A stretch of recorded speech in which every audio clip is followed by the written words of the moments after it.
21세기 사상의 최전선이라는 책이 있어요. 부제를 보니까 전 지구적 공존을 위한 사유의 대전환이라고 합니다. 집에 책이 하나 있길래 문득 봤더니 철학적으로 여러 가지 지금 있을 만한 일들에 대한 사유를 했는데 우리가 흔히 만날 수 있는 좀 유명하거나 예전의 사람들의 글이 아니라 지금 그렇게 오래되지 않은 최근의 분들의 것이에요. 그러니까 거의 다 생존해 있죠.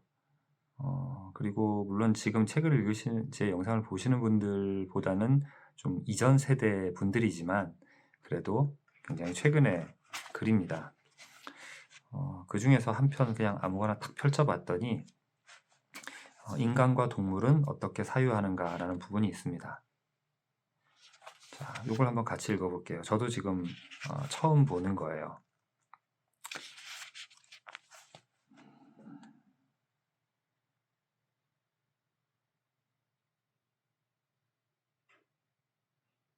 읽고 있는 자신, 글이 어떻게 써 있느냐도 중요하고 또 자신이 그것을 어떻게 반응하고 있는지를 계속 보는 게 필요해요.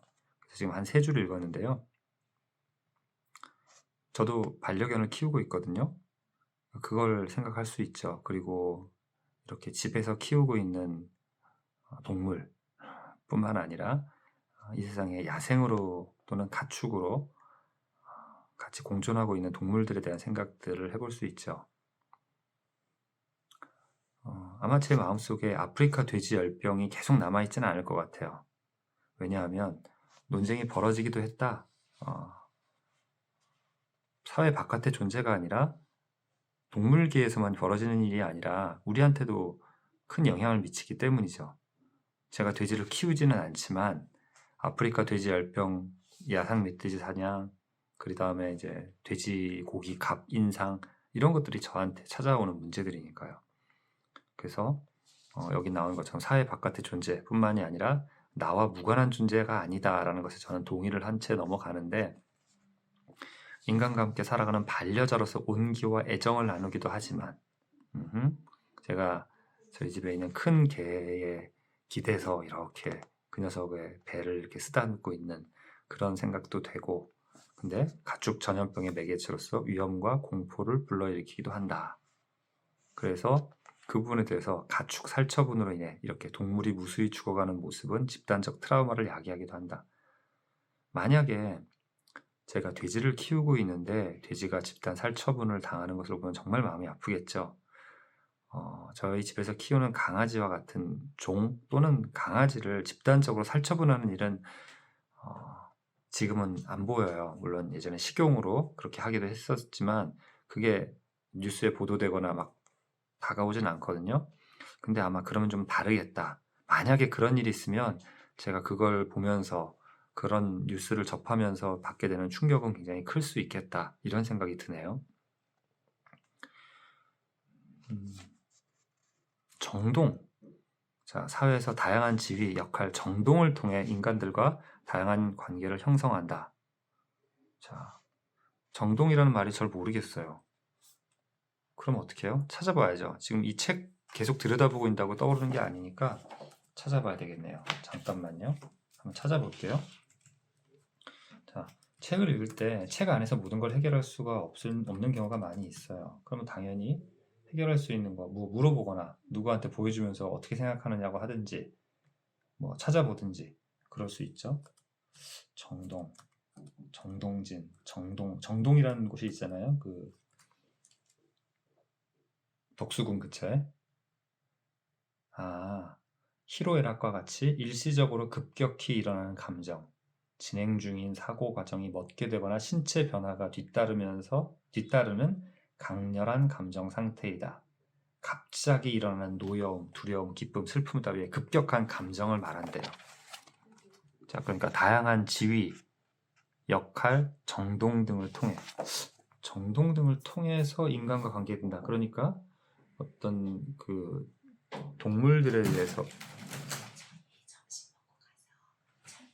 네. 예, 예.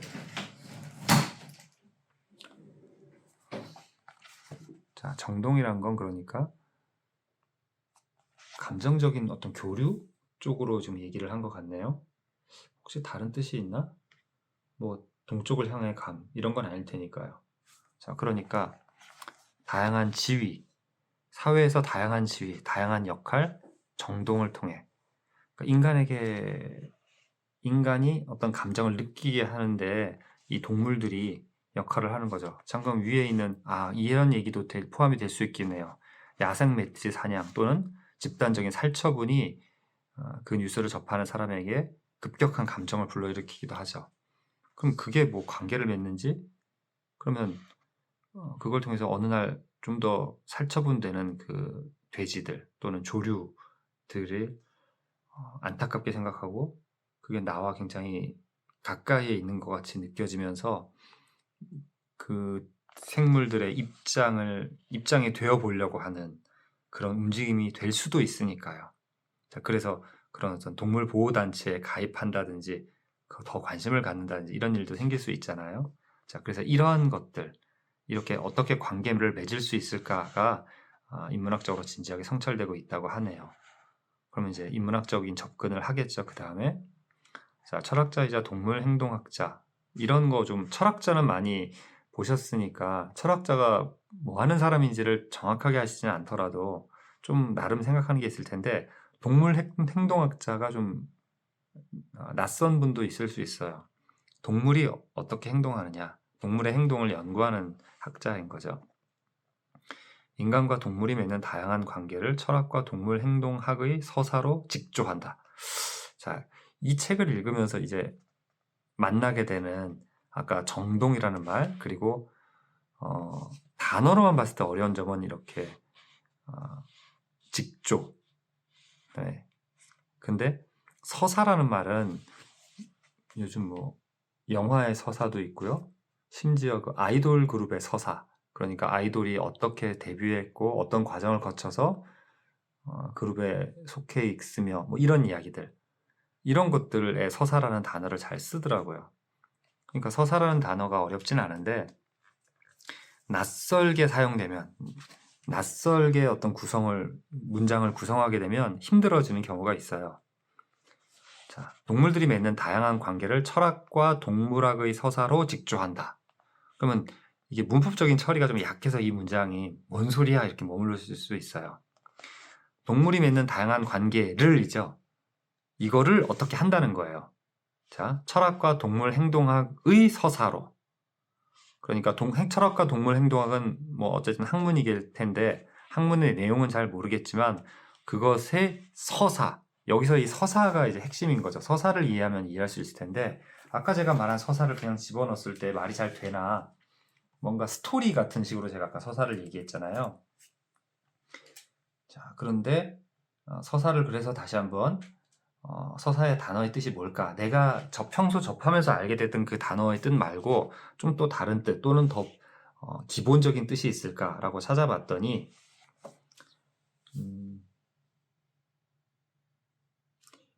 일정한 목적, 내용, 체제에 맞추어 사상, 감정, 지식 따위를 글이나 그림으로 표현하거나 적거나 인쇄하여 묶어 놓은 것. 이게 맞나? 이게 적당한가? 이렇게 생각을 해봐야 되죠. 그러니까 어떤 형식에 맞췄다라고 했는데 그건 이제 표준국어 대사전 거고 조금 요즘에는 이제 예전에 이건 또 의미가 또 다른데 사전이 좀 이상하네요. 어쨌든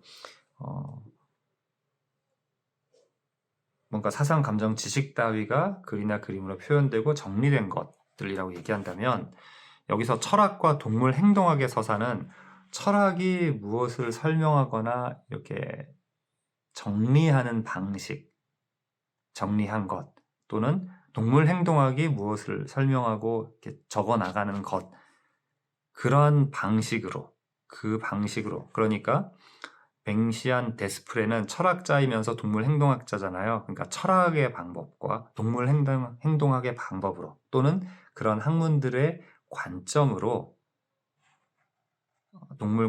인간과 동물이 맺는 다양한 관계를 이야기하는 거예요. 이야기하는데 어떻게 하냐? 직조한다고 표현을 했죠. 그러니까 직조는 또 뭔가?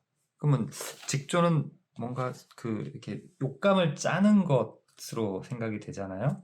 그래서 또 이것도 한번 찾아보세요. 기계나 배틀 따위로 피죽을 짜는 일 이런 거 어려우셔 보일 텐데 좀 더 쉬운 거 직조. 그러니까 배틀 같은 경우에 그 실을 이렇게 하고 이렇게 일단 그 90도 방향으로 실을 이렇게 통과시켜 가지고 천을 만들거든요. 실은 하나의 선이잖아요. 하지만 천을 만들면 면이 되죠. 그래서 이제 옷감이 되는 거예요. 그렇다면 철학과 동물 행동학 두 가지로 설명한다는 것과 직조한다는 게 어떻게 다를까요? 이걸로 설명하기도 하고 저렇게 설명하기도 하고 또는 혼합이라기보다는 직조니까 동물 행동학과 철학을 이렇게 90도로 꺾어서 옷감을 만드는 것처럼 그렇게 얘네 두 가지 학문에 의해서 잘 짜여진 어떤 설명을 한다라는 거죠. 즉 동물과 인간이 어떻게 관계를 맺는가를 동물 행동학과 철학을 엮어서 설명을 한다는 거예요. 그럼 다음 내용을 읽어보면서 아 이게 엮은 거구나.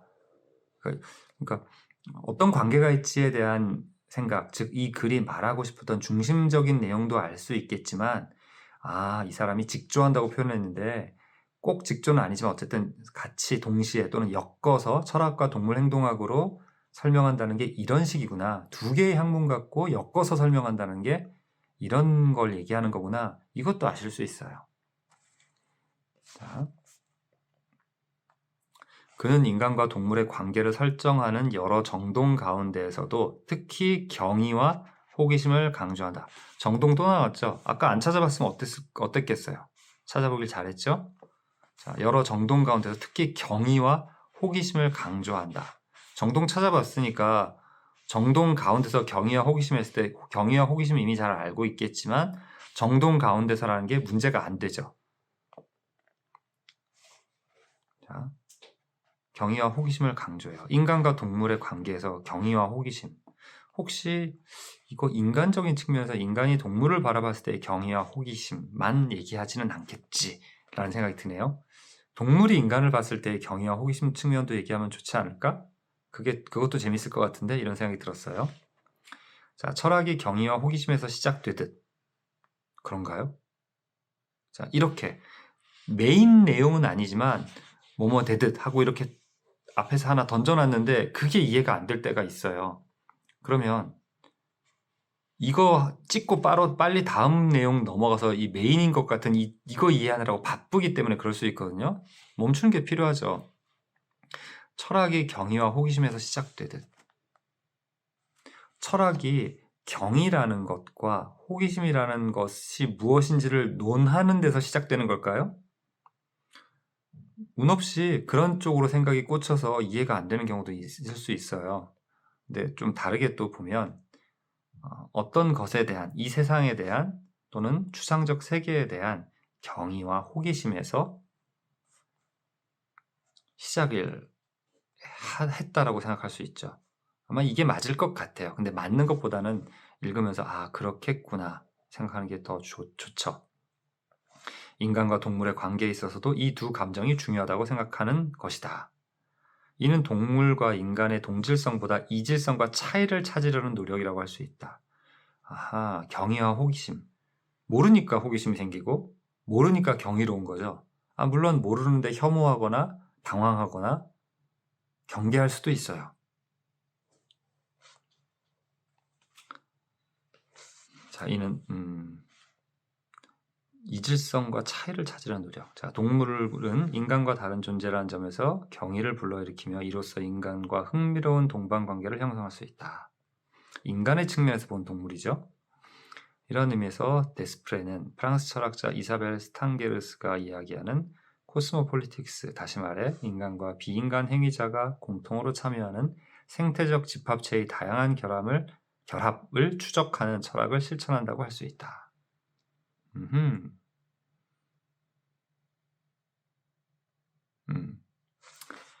자, 데스프레는 데리다에 대한 헤러웨이의 비판을 인용하며 근데 데리다 아시나요? 헤러웨이 아시나요? 몰라도 상관없어요. 모르면 모르는 거죠. 어떻게 하겠어요. 그 다음만 보면 되죠. 그 다음이 본론이니까, 그 다음에 하려고 했던 내용이니까요. 아는 사람이야 데리다에 대한 헤러웨이 비판, 그거 이렇게 생각을 하면 되죠. 모르면 뭐 아까 정동이 뭔지를 찾아보는 것처럼 찾아보고 싶으면 찾아보면 되는 거예요. 꼭 찾아봐야 되는 건 아니에요. 단어는 일단 기본적으로 뭐라고 써있는지 뭐라는지 알아야 되니까. 하지만 여기는 알면 또 풍부하게 알 수 있겠지만 몰라도 그렇게 여기서 말하는 뭔가를 이게 뭔지를 전혀 모르지는 않거든요. 본인이 선택하시는 거예요. 철학은 왜 동물이 부재한 상황에서 동물을 관념적으로 논하는지 질문한다. 관념적으로 논한다는 게 뭘까요? 그게 일단 궁금하고요. 그 부분을 좀 해소하고 싶은 생각이 들고요. 왜 동물이 부재한 상황에서 동물을 관념적으로 논하는지. 그러니까 철학이 동물에 대해서 논할 때 그거 왜 그러는 거야? 그거 왜 그러는 거야? 궁금해서일 수도 있고요. 이의 제기를 할 수도 있고요. 그거 잘못됐어 라고 결론 내리고 물어볼 수도 있죠. 그러니까 이런 가능성들이 있는데 데스프레가 앞에서 이제 생태적 집합체, 인간과 동물이 공통으로 참여한다 이런 식으로 생각을 하고 있으니까 관념적으로 본다라는 건, 그러니까 동물을 관념적으로 본다는 건 인간과 똑같이 봐주지 않는다라는 것은 분명해요. 생태학은 보통 인간도 같이 자연의 일부, 그러니까 자연에 있는 것과 동등한 것 이렇게 바라보잖아요. 자, 그렇게 생각할 수 있죠. 왜 관념적으로 논하느냐? 그러면 인간과 동일하진 않는데 동물을 바르게 바라봐야 되는 거라고 생각되지 않는 방식으로 본다는 거죠. 그러면서 도대체 관념적이란 건 어떻게 논하는 거냐? 이렇게 생각을 하시는 게 필요할 거예요. 자, 데스프레는 철학이 동물의 응시에 응답해야 하며, 그 앞에 있네요. 인간이 동물을 응시하는 만큼 동물 역시 인간을 응시한다. 제가 마음에 드는 쪽으로 나아가고 있어요. 제가 생태학적 태도를 견지하는 것은 아니지만 너무 뻔한 쪽으로, 인간 중심적으로 동물을 얘기하는 것은 좀 식상해 보였는데 동물의 입장에서 인간을 바라보는 측면도 동일하게 존중받아야 되거나 관심 안에 있어야 된다 이렇게 얘기를 하고 있으니 뭔가 제 기대나 또는 예측과 이어져서 카타르시스를 느끼네요. 그래서 철학자들이 동물로부터 생각하는 법을 배워야 한다고 강조한다. 이야, 동물로부터 생각하는 법을 배워야 한다? 동물이 생각하나? 뭐 이런 생각을 하겠죠? 이로써 그는 동물을 이성과 계몽의 타자로 인식하는 기존 철학 전통과 거리를 둔다. 자, 이런 말들이 되게 생소해서 힘들다라고 하면 또 찾아보셔야죠. 국어사전보다는 좀 더 찾아봐야 될 거예요. 이제 국어사전보다는 약간 백과사전 같은 수준에서 찾아봐야 되는데요. 이성과 계몽. 그러니까 계몽이 뭐지? 이런 것도 있지만 이성, 계몽 이렇게 키워드로 검색해 보셔도 괜찮아요. 이성 중심주의, 근대에 들어와서 그걸 이제 계몽주의라고 한단 말이에요. 그러니까 계몽의 타자, 계몽의 대상 이렇게 볼 수 있을 거예요. 그렇게 해서 동물을 이성과 계몽의 타자라고, 그러니까 대상이기도 하지만 해당 안 되는 쪽, 즉 이성의 주체는 인간이라고 본다면 이성과 계몽의 타자, 이것은 동물인 거죠.